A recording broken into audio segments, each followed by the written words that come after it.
ऊर्जाको रूपमा प्रयोग हुन्छ शरीरमा, तर यसलाई प्रयोग गर्नको लागि कोशिकाभित्र पुर्याउनु पर्ने हुन्छ। त्यो पुर्याउने काम चाहिँ इन्सुलिनले गर्छ।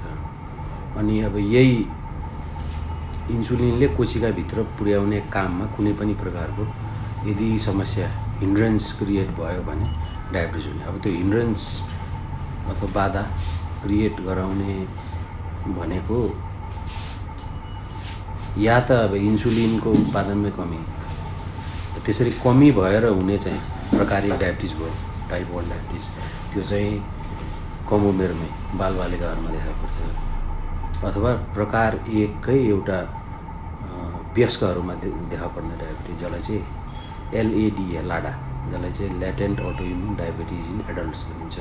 यो चाहिँ किताबमा पढे अनुसार, लिट्रेचर अनुसार चाहिँ 30 वर्षभन्दा माथिका व्यक्तिमा त्यो इन्सुलिन कमी हुने अवस्था।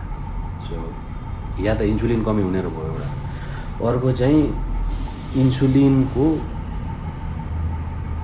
उत्पादन चाहिँ प्रोपर मात्रामा भइरहेछ, तर इन्सुलिनमा चाहिँ काम गर्नको लागि चाहिँ विभिन्न बाधा अडचन उत्पन्न गराउने तत्त्वहरू, जसलाई इन्सुलिन रेजिस्टेन्स भनिन्छ। अब यो रेजिस्टेन्स आउन सक्ने भनेको मोटोपना, ओबेसिटी, अथवा हाइपरट्राइग्लिसराइडेमिया भनिन्छ। हुनाले विभिन्न नराम्रा किसिमका बोसोहरूमध्ये एउटा ट्राइग्लिसराइड्स भन्ने त्यो बढेर, अनि सर्टेन जेनेटिक फ्याक्टर्सहरू, जस्तै फादर मदरमध्ये कसैले एउटा डायबिटिज छ भने अलिकति इनहेरिट हुने। सो इन्सुलिन रेजिस्टेन्सले गर्दा उत्पन्न हुने डायबिटिज चाहिँ प्रकार 2 डायबिटिज हो, जुन चाहिँ अहिले सबैभन्दा कमन देखा परेको, सर्वव्यापी भनौँ न, विश्वव्यापी। सो टाइप 2 डायबिटिज भयो। अब यसको अलावा विभिन्न जेनेटिक गडबडी भएर हुने डायबिटिजहरू MODY, maturity onset diabetes of young भनिन्छ। अन्य पनि विभिन्न प्रकारहरू छन्। यी चाहिँ अटिपिकल फर्म अफ डायबिटिज भयो। यसमा चाहिँ इन्सुलिन उत्पादन हुने, तर कुनै न कुनै स्टेजमा इन्सुलिनको काम कारवाहीमा चाहिँ फरक तरिकाले बाधा उत्पन्न हुने। सो यो प्रकार 2 डायबिटिज सबैभन्दा कमन क्याटेगोराइज गरिने डायबिटिज भयो। अब यसको अलावा गर्भावस्थामा देखिने मधुमेह, जसलाई जेस्टेसनल डायबिटिज मेलाइटस भनिन्छ।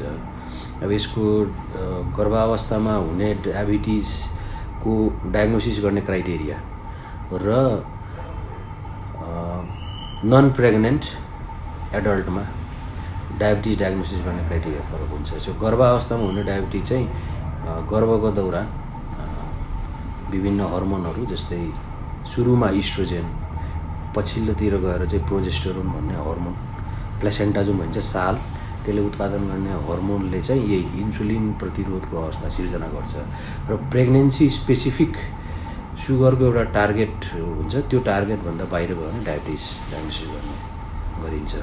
पहिला चाहिँ गर्भावस्थाको डायबिटिज चाहिँ 24 देखि 28 हप्ताको प्रेग्नेन्सीको बिचमा glucose, oral glucose tolerance test भन्ने त्यो गरेर पत्ता लगाइन्थ्यो। ओरल ग्लुकोज टोलरेन्स टेस्ट अथवा त्योभन्दा पहिले ग्लुकोज च्यालेन्ज टेस्ट भनेर। र अहिले चाहिँ के छ भने 24 देखि 28 हप्ताभन्दा पहिले नै, यानि कि 9-10 हप्ता प्रेग्नेन्सी भएको 9-10 हप्तामै पनि गर्ने चाहिँ सल्लाह दिन्छन् विज्ञहरूले। किनभने अहिलेको पपुलेसनमा पूर्व मधुमेह, यानि कि डायबिटिज हुनुभन्दा 1 स्टेप अगाडिको अवस्था, बिल्कुलै नर्मल पनि नभएको अवस्था र एकदमै डायबिटिज पनि नभएको अवस्था। सो पूर्व मधुमेहको अवस्था पपुलेसनमा धेरै छ। सो पूर्व मधुमेहको अवस्थाबाट व्यक्ति प्रेग्नेन्ट हुँदा चाहिँ उसमा चाहिँ प्रेग्नेन्सी स्पेसिफिक त्यो डायबिटिज डायग्नोसिस गर्ने क्राइटेरिया मिट हुन सक्छ। सो प्री-GDM भन्छन्, जेस्टेसनल डायबिटिज मेलाइटस 24 देखि 28 हप्ताको बिचमा भयो। 10 हप्तातिर पनि त्यो ग्लुकोज च्यालेन्ज टेस्ट अथवा ओरल ग्लुकोज टोलरेन्स टेस्ट गरेर त्यो पत्ता लगाउनु पर्छ, अहिले चाहिँ आवश्यक छ भनेर चाहिँ यी कुराहरू पनि आइरहेका छन्। यो सम्बन्धी खास बढी रिसर्च, अध्ययन, अनुसन्धान उता इन्डियातिर हुन्छ, वेस्टतिर हुन्छ। हाम्रो देशमा त अनफर्चुनेटली त्यस्तो कुनै पनि प्रकारको स्टडिज भइहालेको छैन। डायबिटिज मलाई हुँदैछ भन्ने प्री लक्षणहरू अथवा डायबिटिज भइसकेका पछिका लक्षणहरू के हुन्छन् डाक्टर साहब? लक्षणहरू क्लासिकल सिम्पटम्स भन्छन् डायबिटिजको। यो चाहिँ पोलियुरिया, पोलिडिप्सिया र पोलिफेजिया भनिन्छन्। 3 Ps। पोलियुरिया भनेको छिनछिनमा धेरै पिसाब लाग्ने, पोलिडिप्सिया भनेपछि धेरै तिर्खा लाग्ने, पानी प्यास लाग्ने अथवा मुख सुक्ने, पोलिफेजिया भनेको धेरै भोक लाग्ने। मेजर क्लासिकल सिम्पटम्स भयो। अब यसको अलावा माइनर सिम्पटम्स, सपोर्टिभ सिम्पटम्स जस्तै एकदमै थकान हुने, हात गोडा झमझमाउने, कुनै घाउ खटिरा सामान्य किसिमको पनि आएको छ भने निको हुन महिनौँ लाग्ने, अथवा अचानक मोटो थियो मान्छे, तौल एकदमै अचानक घट्न थाल्यो। तब यस्तो सिम्पटम्सहरू क्लासिकल सिम्पटम्स र सपोर्टिभ सिम्पटम्सहरू चाहिँ छन्, तर सबै व्यक्तिमा देखा पर्दैन। यो चाहिँ मानौँ 100 जना व्यक्तिमा डायबिटिज प्रथमचोटि सुरु भइरहेछ भने 50 जना व्यक्तिमा यानि कि 50% पपुलेसनले चाहिँ सिम्पटम देखाउँछ, बाँकीमा हुँदैन। अब यो जुन क्लासिकल सिम्पटम्सको कुरो गरियो, यो चाहिँ रगतमा चिनीको मात्रा बढ्दाखेरि भन्नाले 180, 200, 250 निरन्तर 24 घन्टाभरि नै एभरेज ग्लुकोज 200 माथि हुन थाल्यो भनेपछि चिनी भनेको अब रगतमा जति हुनुपर्ने त्योभन्दा बढी मात्रामा भयो, यानि कि रगतको गाढापना बढेर गयो। सो नेचुरली रगतको गाढापना बढेपछि कोशिकाभित्र पनि पानी हुन्छ, फ्लुइड भनौँ न। सो त्यसको गाढापना र यसको गाढापनामा फरक आउने हुन्छ। सो त्यो दुइटै शरीरले चाहिँ के गर्छ भने ब्यालेन्स गर्ने कोसिस गर्छ। यो दुइटै कम यता बढी गाढा भयो भने अर्को ठाउँको पानी यतातिर आउने हैन। सो सेलुलर डिहाइड्रेसन हुन जान्छ। सो यस्तो जल वियोजन भनौँ न, अब यो जल विनियोजन हुँदाखेरि चाहिँ अनि पानी प्यास लाग्ने। तर अब मानौ सुगर धेरै हाई भएको छैन तर डायबिटिजकै रेन्जमा छ, मानौ फास्टिङ ब्लड ग्लुकोज नर्मली चाहिँ डायबिटिज डायग्नोसिस गर्नको लागि फास्टिङ ब्लड ग्लुकोज 125 mg/dl भन्दा माथि 2 फरक ओकेजनमा भनौँ 5-7 दिनको फरकमा एउटै फास्टिङले मात्रै आधार मान्ने हो भने यो मानौ कोही व्यक्तिमा 127 छ 2-7 दिनको अन्तरालमा डायबिटिज त भयो, तर त्यसले चाहिँ त्यस्तो क्लासिकल लक्षण चाहिँ ल्याउँदैन। त्यस्तै गरी एउटा पोस्टप्रान्डियल ब्लड ग्लुकोज भन्ने हुन्छ, खाना पछि गरिने 2 घण्टा पछि गरिने त्यसमा पनि सुगर मानौ 179 mg/dl भन्दा माथि आयो 2 फरक ओकेजनमा भने त्यो पनि डायबिटिजको श्रेणीभित्र पर्यो। तर एकचोटि 179 पर mg/डेसिलिटर आउला, अर्कोचोटि त्यति आइन आउला। सो त्यो हिसाबले चाहिँ लक्षण हुन्छ नै भन्ने चाहिँ छैन, सबैमा हुँदैन। त्यसै कारण लक्षण भयो अनि जचाउन जाउँ भन्ने चाहिँ यो चाहिँ गर्नु हुँदैन। अहिलेको खास गरी अहिलेको जीवनशैली जुन छ हाम्रो जीवनशैली निष्क्रियता भएको जीवनशैली छ। भयो भने पनि सवारी साधन प्रयोग गर्ने, अफिसमै गयो, अफिसमै कामकार 20-25-100 स्टेप मुस्किलले हिँडिन्छ होला, या बजारतिर गयो तरकारी किनेर आयो, त्यो बाहेक अरू खासै गतिविधि हुँदैन। सो एउटा सिडेन्ट्री लाइफस्टाइल भयो। त्यसपछि खानपिनमा पनि मैदाजन्य चिजको प्रयोग धेरै छ। खाजामा त्यही मोमो, चाउमिन, डोनट यस्तै चिज हुन्छ, सफ्ट ड्रिङ्क्स। अब यस्ता चिजहरूले गर्दाखेरि चाहिँ डायबिटिज चाहिँ सुगर बिग्रिसकेको अवस्था हुन्छ, हामीलाई चाहिँ थाहा हुँदैन। त्यही भएर टाइममा अब पहिले त 1 वर्ष भनिन्थ्यो, मेरो अनुभवमा चाहिँ 6 महिनामा एकचोटि। खास गरी कस्ता पेसेन्टको भने तपाईको सुगर हल्का मात्र बढेको छ, बोर्डरलाइन छ भनेर चाहिँ उहिले 6 महिना पहिले भन्नुभएको थियो डाक्टर साहब, अहिले आउँदा त खुइचुटी 300, 350 भएर आयो भनेर आउने बिरामीहरू हुनुहुन्छ। सो कुन पेसेन्टको बिल्कुलै नर्मल सुगर, कुन पेसेन्टको कुन व्यक्तिको पूर्व मधुमेहको अवस्था र कसको चाहिँ मधुमेहको अवस्था, अब यो चिजलाई चाहिँ पत्ता लगाउनको लागि एटलिस्ट 6 मन्थ्समा एकचोटि स्क्रिनिङ टेस्ट। अब हाम्रो समाजमा चाहिँ के छ भने समस्या आयो, लक्षण आयो अनि हस्पिटल जाने। टेस्ट पनि 2 थरीका हुन्छन्। एउटा डायग्नोस्टिक टेस्ट भन्नाले कुनै तपाईमा समस्या सिर्जित भयो शरीरमा अनि त्यसको निदानको लागि डाक्टर कहाँ जानुभयो, डाक्टरले चाहिँ विभिन्न क्वेसनहरू गरेँ, मेडिकल हिस्ट्री लिएँ र त्यसको आधारमा डक्टरको मनमा 4-5वटा डायग्नोसिस यो व्यक्ति विशेषलाई यो हुनसक्छ र त्यसलाई चाहिँ सपोर्ट गर्ने अनि फेरि सर्टेन डायग्नोस्टिक टेस्ट पठाउँछन् उनले र ती टेस्टका आधारमा चाहिँ कुन चाहिँ पोजिटिभ कुन चाहिँ नेगेटिभ 3-4वटा डायग्नोसिसमध्ये त्यसलाई चाहिँ रुल आउट गर्दै सर्टलिस्ट गर्दै गर्दै फाइनली एउटा डायग्नोसिसमा पुगिन्छ अनि त्यो डायग्नोसिसमा पुगेर त्यसको उपचार गरिन्छ। नर्मली प्रक्रिया चाहिँ यही हो पद्धति यो डायग्नोस्टिक टेस्टको। तर अर्को चाहिँ स्क्रिनिङ टेस्ट हुन्छ। त्यसमा चाहिँ सम्भावित भविष्यमा अहिलेको जीवनशैली, अहिलेको खानपान, अहिलेको समाजमा चाहिँ कुन चाहिँ सम्भावित रोगहरू के हुन सक्छन्। सो डायग्नोस्टिक टेस्ट सँगसँगै केही स्क्रिनिङ टेस्टहरू, जस्तै त्यसमध्ये एउटा सुगरको टेस्ट भयो, ब्लड ग्लुकोज गर्न सकिन्छ। त्यसको अलावा लिपिड प्रोफाइल, शरीरमा बोसोको अवस्था के छ, क्याल्सियमको अवस्था के छ, सबैभन्दा महत्त्वपूर्ण जस्तै भिटामिन डी को अवस्था के छ, भिटामिन B12 को अवस्था के छ, यिनीहरू चाहिँ डायग्नोस्टिक टेस्टभित्र परे। अब कुरो चाहिँ के छ भने लक्षण अनुसार मिनिमम टेस्ट होस् र त्यही अनुसार चाहिँ छिटो डायग्नोसिस होस् र औषधि खाउँ जान पाऊँ भन्ने मान्छेको कन्सेप्ट हुन्छ। अलिकति हामी कहाँ हेल्थ इन्स्योरेन्स यो गर्ने मान्छेहरूको चलन छैन। केही समस्या भएपछि मात्रै जाने र डक्टरका देखाउँदा पनि सर्टेन एउटा 2-4वटा मिनिमम टेस्ट गराउने अनि औषधि लिने आउने, यो चाहिँ सिस्टम भएकोले मान्छेको हाम्रो मानसिकता यो प्रकारको भएकोले पनि मधुमेह त अहिले धेरै नै छ, तर डायग्नोसिस भएको छैन। जस्तो मधुमेह को उपचार, फुल उपचार गर्दाखेरि मधुमेहलाई चाहिँ पूर्णतया निको पार्ने सम्भावना हुन्छ कि हुँदैन? त्यो डिपेन्ड गर्छ। त्यसलाई चाहिँ मधुमेह पूर्ण रूपले निको पार्न अवस्थालाई चाहिँ त्यसलाई चाहिँ डायबिटिज रेमिसन भनेर भनिन्छ। त्यो चाहिँ विभिन्न चिजहरूमा भर पर्ने हुन्छ। डायबिटिज डायग्नोसिस भएको कति वर्ष भयो, डायग्नोसिस भएको व्यक्तिको उमेर कति छ र डायबिटिज डायग्नोसिस भएसँगै डायबिटिज रिलेटेड विभिन्न जटिलता, दीर्घकालीन जटिलता, लङ टर्म कम्प्लिकेसन्सहरू व्यक्ति विशेषमा विकास भएको छ छैन। जस्तै मानौँ उदाहरणको लागि यङ अनसेट डायबिटिज यानि कि 30 वर्ष 35 वर्ष 40 वर्षको हाराहारीमा डायबिटिज कोही व्यक्तिमा उसमा विकसित भयो र पूर्व मधुमेह पनि हामीलाई थाहा थियो र त्यहाँबाट चाहिँ त्यसलाई हामी फलोअप गर्दै गर्दै जाँदा मधुमेह पनि विकसित भयो त्यो व्यक्तिमा। भनेपछि भर्खरको डायबिटिज यदि छ भने त्यसमा चाहिँ खानपान, जीवनशैली, औषधि यो प्रयोग गरेर बिस्तारै चाहिँ त्यसलाई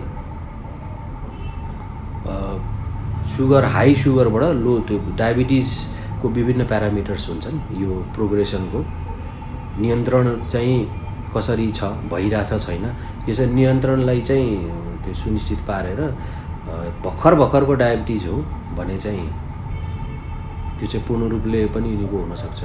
या मानव कसैमा 3-4 वर्ष 5 वर्ष नै भइसकेको छ। अब यो समय कतिको भएको छ भनेर ठुक्क गरेर कसैले भन्नै सक्दैन। नर्मली चाहिँ के हुन्छ भने सुगरमा मेन 4 थरीको टेस्ट हुन्छन्। एउटा फास्टिङ ब्लड ग्लुकोज भयो, खाली पेटमा गरिने। अर्को चाहिँ सुगर खाना खाएको 2 घण्टापछि गरिने।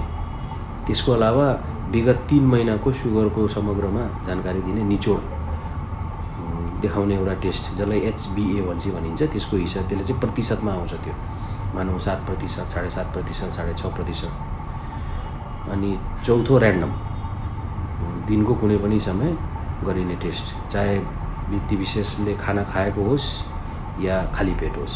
त्यो HbA1c भन्ने जात चाहिँ यी 4वटै टेस्टमध्ये सबैभन्दा रिलायबल, भरोसा गर्न सकिने टेस्ट हो। यो विगत 3 महिनादेखिको चाहिँ सुगरको एभरेज देखाउँछ। अब यो डायबिटिज जुन रेमिसनको कुरो छ, पूर्ण रूपले निको हुन्छ हुँदैन भन्ने कुरो एकदम मैले त्यही भनिहालेँ। कति वर्ष भएको छ डायग्नोसिस भएको, उमेर कति छ, कम्प्लिकेसन के छ। यदि मानव उमेर कम छ, डायबिटिज रिलेटेड दीर्घकालीन जटिलताहरूको विकास भएको छैन र धेरै हाई सुगर छैन भने चाहिँ हामी औषधि सुरु गर्ने जीवनशैलीमा सुधार ल्याउने भन्नाले जीवनशैलीमा भन्दाखेरि मुख्य रूपले 3टा पाटो। एउटा खाना भनेपछि यसमा धेरै होइन धेरै पटक र हरेक पटक पनि धेरै होइन भन्ने सिद्धान्त खानामा, यानि कि थोरै थोरै तर बारम्बार गरेर खाने त्यसरी गर्नु पर्यो। त्यसपछि शारीरिक गतिविधि। अब शारीरिक गतिविधि चाहिँ बिहानतिरको गतिविधिलाई मात्र शारीरिक गतिविधिको परिभाषा हाम्रो अनुसार चाहिँ त्यसको परिभाषा चाहिँ बिहान आधी घन्टा, पौन घन्टा, 1 घन्टा, 1.5 घन्टा, कोही चौबारसम्म पुग्लान्, कोही सोलुसम्म पुग्लान्। त्यो बिहानको गतिविधि मात्रै होइन कि हरेकचोटि भोजन गरिसकेपछि लन्च र डिनर जसलाई हामी भन्छौँ त्यसपछि पनि 8-10 मिनट ओहोरदोहोर। र तेस्रो चाहिँ आराम र तनाव व्यवस्थापन। जस्तै प्राकृतिक जुन घडी छ, जस्तै सूर्योदय हुन्छ, त्यसपछि दिन चढ्दै जान्छ, मध्याह्न हुन्छ, दिउँसो हुन्छ, बेलुका हुन्छ, राति हुन्छ, यो चक्रसित हाम्रो जीवनचर्याको चक्र पनि मिल्नु पर्यो। मानौ बेलुका अँध्यारो भइसक्यो, सुत्ने बेलामा यदि खाना खान्छौँ भने या जुन बेला सुत्नु पर्ने हो त्यो बेला हामी जागराम गर्छौँ भने यो चक्रलाई हामीले चाहिँ चुनौती दियौँ र त्यो इम्ब्यालेन्स हुँदाखेरि पनि यो सुगर हुने हुन्छ। सो आराम र तनाव व्यवस्थापन। अर्को चाहिँ यो डायबिटिज सम्बन्धी नै विशेषज्ञता हासिल गरेका, डायबिटिज सम्बन्धी नै प्र्याक्टिस गर्ने, हर्मोन साइन्स सम्बन्धी विज्ञ जसलाई चाहिँ इन्डोक्राइनोलोजिस्ट भनिन्छ, अथवा जनरल फिजिसियनमै पनि डायबिटिज सम्बन्धी उपचार गर्ने राम्रो अनुभव बोकेका जनरल फिजिसियनहरू जसलाई पनि देखाए भयो। सो प्रथम चाहिँ हामीले नियन्त्रण गर्ने भयभरिका स्रोत साधनहरू प्रयोग गरेर, त्यसमध्ये औषधि एउटा पाटो पर्यो। औषधि, खानपान, शारीरिक गतिविधि, आराम र तनाव व्यवस्थापन, अनि डक्टरले भनेको छ फलो। त्यसपछि दोस्रो चरणमा चाहिँ नियन्त्रण गरिसकेपछि नियन्त्रणको सुनिश्चितता। त्यो सुनिश्चितता कमसेकम 3 देखि 6 महिना हुनु पर्यो। 3 देखि 6 महिना सुनिश्चित पार्नको लागि नियन्त्रण छ छैन भनेर हेर्नको लागि चाहिँ त्यही HbA1c भन्ने जुन मैले अघि टेस्ट भने त्यो चाहिँ लगातार 7% भन्दा कम हुनु पर्यो। यङ डायबिटिकमा, जसमा हामी यो रेमिसनको उद्देश्यको साथ चाहिँ उपचार गरिरहेका छौँ, 7% भन्दा कम अथवा 6.5% भन्दा कम सुगर चाहिँ लो नहुने गरी त्यसलाई सुनिश्चित पारेर त्यो 6.5% लगातार चाहिँ 3 देखि 6 महिना हुनु पर्यो। त्यसपछि तेस्रो चरणमा आउँछ औषधिको डोज रिडक्सन, मेडिसिनको डोज रिडक्सन गर्ने र सम्भव भएको औषधि बन्द गर्ने। अनि अन्तमा चौथो चरणमा चाहिँ सकेसम्म सबै औषधि बन्द गर्ने या कुनै एउटा सामान्य औषधिमा मेन्टेन गर्ने। सो मेरो व्यक्तिगत अनुभवमा चाहिँ तेस्रो चरणसम्म चाहिँ धेरै पेसेन्टहरूलाई पुगाएको छु। यानि कि नियन्त्रणलाई सुनिश्चितता गरेर त्यसपछि औषधि कडा पावरको औषधिबाट लो पावरको औषधिमा झारेर सिम्पल औषधिमा मेन्टेन गर्ने तेस्रो चरणसम्म धेरै पेसेन्टहरू पुग्नु भएको छ। कोही व्यक्ति चाहिँ चौथो चरणसम्म पुग्नु भएको छ, यानि कि डायबिटिज सुरुमा औषधि चलाउनु परेको अवस्था, त्यसपछि चाहिँ औषधि चलाउनु अहिलेसम्म परेको छैन। तर अब निको हुने भनेको पनि एकचोटि निको भइसकेपछि पनि निरन्तर अनुगमन चाहिँ गरिराख्नुपर्ने हुन्छ। आफ्नो सुगर चाहिँ 6 महिनामा एटलिस्ट फास्टिङ, पिपी, 3 महिना विगत 3 महिनाको सुगर 6 महिना अथवा 3 महिनामा चाहिँ जसको चाहिँ औषधि सुरु भएर बन्द गरिएको छ त्यस्तो व्यक्तिले 3 देखि 6 महिना 3 4 महिना चाहिँ गरिराख्नुपर्ने हुन्छ। अब यदि बढी उमेरको व्यक्तिमा डायबिटिज डायग्नोसिस भयो अथवा डायबिटिज डायग्नोसिस भयो र त्यो व्यक्तिमा चाहिँ डायबिटिज रिलेटेड दीर्घकालीन जटिलताहरू जस्तै आँखा सम्बन्धी समस्या जसलाई रेटिनोप्याथी भनिन्छ, अर्को चाहिँ मृगौला सम्बन्धी जटिलता जसलाई नेफ्रोप्याथी भनिन्छ, अर्को चाहिँ नसा सम्बन्धी जटिलता यो चाहिँ न्युरोप्याथी भनिन्छ। न्युरोप्याथीमा हातगोडा जमजमाउने हुन्छ। अब यो जटिलताहरू विकसित भइसकेको व्यक्तिमा चाहिँ त्यसले चाहिँ के देखाउँछ भने यो व्यक्ति विशेषमा डायबिटिज भएको कमसेकम 10 वर्ष भइसक्यो। अब जटिलता विकसित भइसकेको व्यक्तिमा सायद पूर्ण रूपले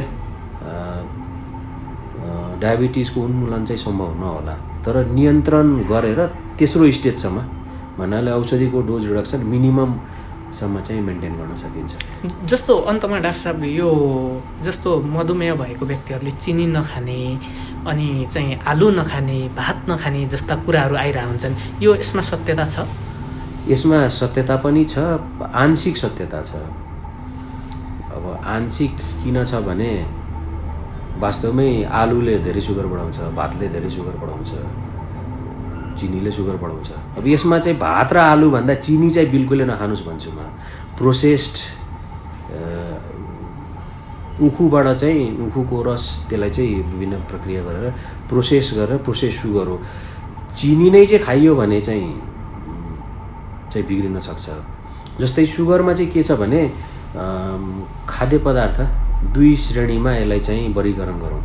पहिलो चाहिँ बिल्कुलै नखाने, मतलब खाँदै नखाने, कुनै पनि हालतमा नखाने यस्ता चिजहरूमा जस्तै उखु भयो, उखु, चिनी, मह, मिठाई, अब हाम्रो काठमाडौँमा पाउने चाकु, गुदपाक, त्यसपछि कृत्रिम पेय पदार्थ, सफ्ट ड्रिङ्क्स, ब्रान्डको नाम नलिउँ, थाहा छँदैछ, सबैले थाहा छँदैछ।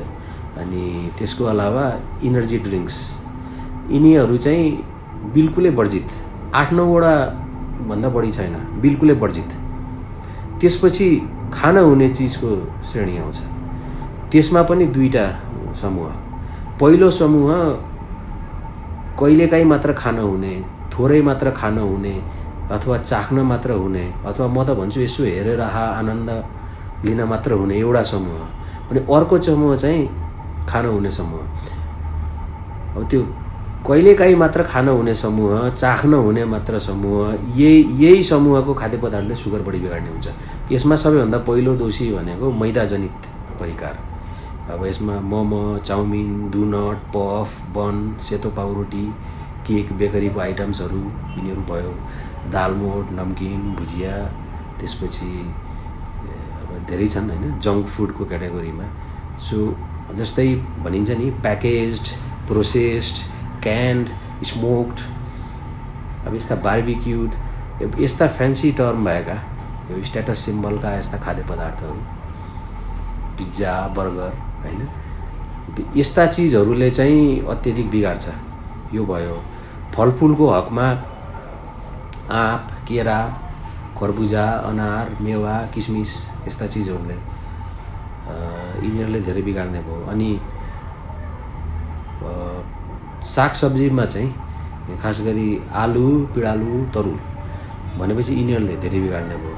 खास गरी यो हरेक खाद्य पदार्थको ग्लाइसेमिक इन्डेक्स र ग्लाइसेमिक लोड भन्ने चाहिँ दुईटा टर्मिनोलोजी हुन्छ। त्यसको चाहिँ ग्लाइसेमिक इन्डेक्स भनेको त्यो खाद्य पदार्थ विशेष त्यसको सेवन गरेपछि इमिडिएटली 2 घण्टापछि चाहिँ ग्लुकोज बढाउने त्यसमा क्षमता कति छ त्यसको मापन गर्ने एउटा भनौँ न तरिका, त्यसलाई चाहिँ ग्लाइसेमिक इन्डेक्स भनिन्छ।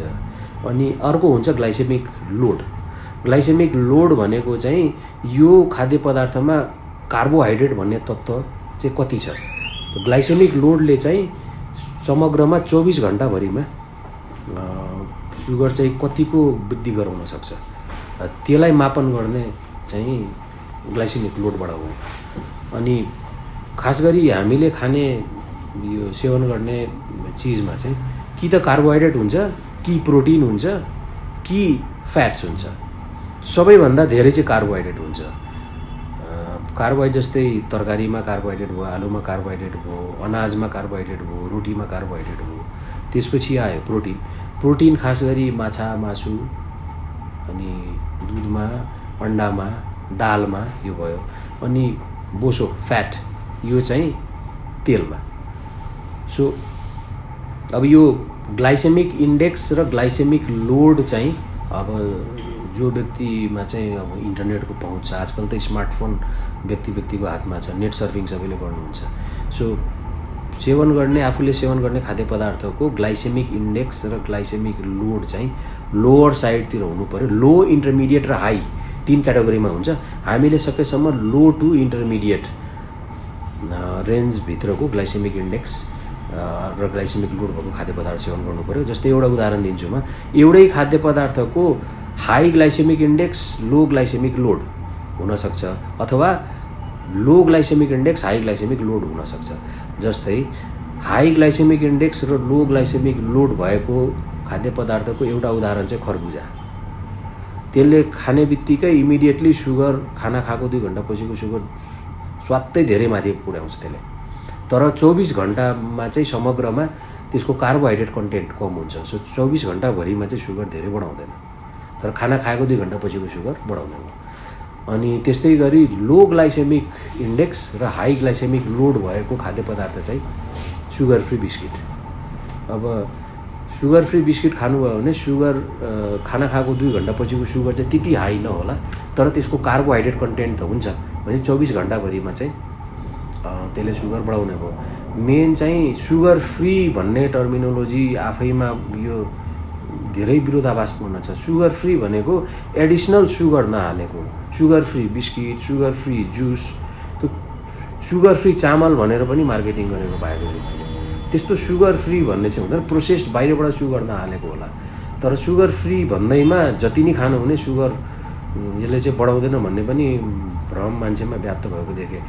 सुगर फ्री बिस्कुट भनेपछि बट्टाका बट्टा भयो, फेरि त्यसले नि सुगर एकदम वृद्धि भएर त्यसरी पनि बिरामी आउनु भएको छ।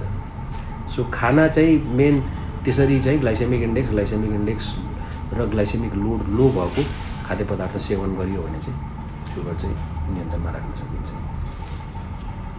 जाडो महिनामा चाहिँ यसले के असर के हुन्छ यसको? जाडो महिनासँग सम्बन्ध हुन्छ हुँदैन? जाडोसित डायबिटिज, थाइरोइड र अन्य विभिन्न प्रकारको रोगहरूको सम्बन्ध पक्कै पनि हुन्छ। किनभने एक त पानीको कन्जम्सन कम भएर जान्छ। सो पानी हाम्रो शरीरमा मेटाबोलिजम, त्यसलाई चाहिँ अन्तर्दहन, विशुद्ध नेपालीमा कि त अन्तर्दहन कि चयापचय भन्छन्।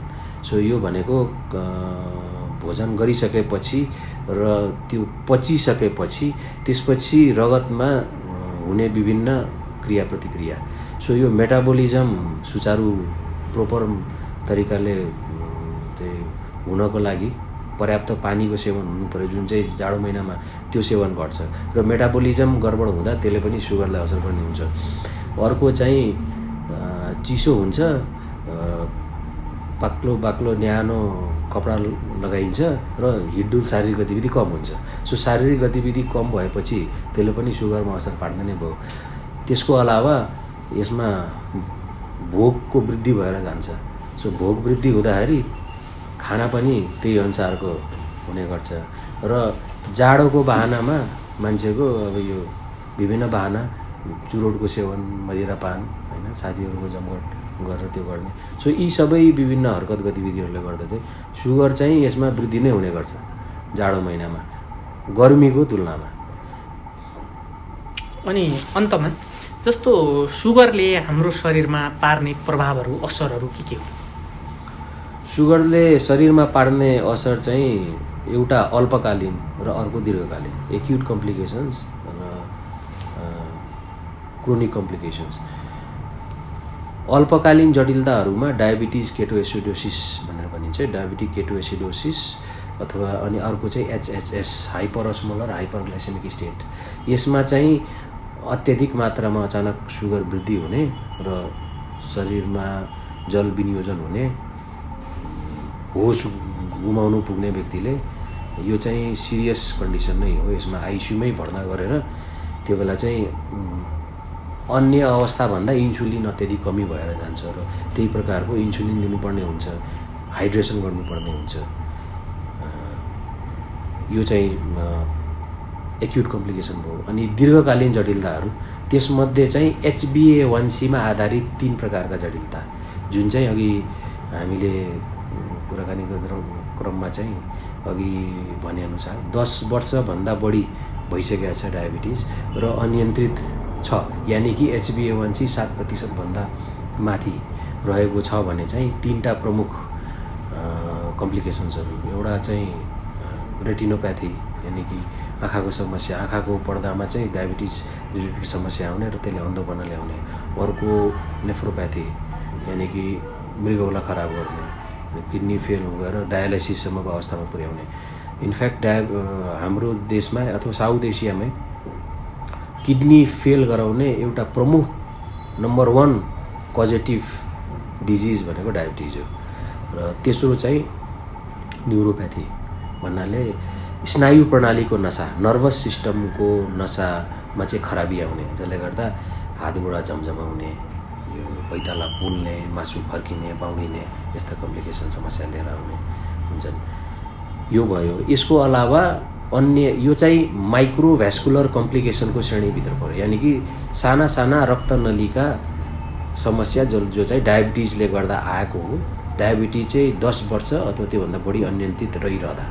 यसको अलावा म्याक्रोभ्यास्कुलर कम्प्लिकेसन्स भनिन्छ। यसमा चाहिँ ठुला रगतका नसाहरू इन्भल्भ हुन्छन्। यो म्याक्रोभ्यास्कुलर कम्प्लिकेसनमा एउटा चाहिँ मुटु सम्बन्धी समस्या, हार्ट एट्याक, हार्ट फेलियर हुने, अर्को चाहिँ पक्षाघात हुन जाने, स्ट्रोक भनिन्छ। सो त्यो भयो। अनि एडिसनल चाहिँ अब माइक्रोभ्यास्कुलर त होइन, माइक्रोभ्यास्कुलर पनि होइन, तर यो कलेजोमा बोसो जम्मा हुने non alcoholic fatty liver disease भनेर भनिन्छ। Non alcoholic fatty liver disease भएर NASH न्यास भनिन्छ, नन अल्कोहलिक स्टियो हेपाटाइटिस। यो चाहिँ डायबिटिजको मेटाबोलिक गडबडीले गर्दा कलेजोमा बोसो जमेर कलेजो फेल हुने चाहिँ कम्प्लिकेसन। सो यी नै कम्प्लिकेसनहरू भयो। यसको अलावा अब अन्य चाहिँ अत्यधिक मोटोपनाबाट सुरु भएर त्यसपछि अचानक धेरै तौल घट्न जाने, अनि त्यसपछि अस्टियोपोरोसिस भन्ने अवस्था छ, हड्डी चाहिँ मक्किने रोग। खास गरी महिलामा महिनावारी बन्द भएपछि, यानि कि 50 वर्ष, र पुरुषमा 60 वर्ष। महिलामा चाहिँ मिनोपज पछि र यानि कि 50 वर्षमा, र पुरुषमा 60 वर्षपछि, यानि कि एन्ड्रोपज भनिन्छ। त्यो उमेरपछि चाहिँ हड्डी मकिने रोग सुरु हुन्छ, अस्टियोपोरोसिस। सुरुमा अस्टियोपिनिया, त्यसपछि अस्टियोपोरोसिस हुने। तर डायबिटिज यदि छ भने 10 वर्ष अगाडि नै, भने चाहिँ महिलामा 40 वर्षकै उमेरमा, पुरुषमा 50 वर्षकै उमेरमा चाहिँ त्यो हड्डी मकिने यो अस्टियोपोरोसिस भन्ने अवस्था यो आउन सक्छ। यी नै छन् डायबिटिज सम्बन्धी कम्प्लिकेसन।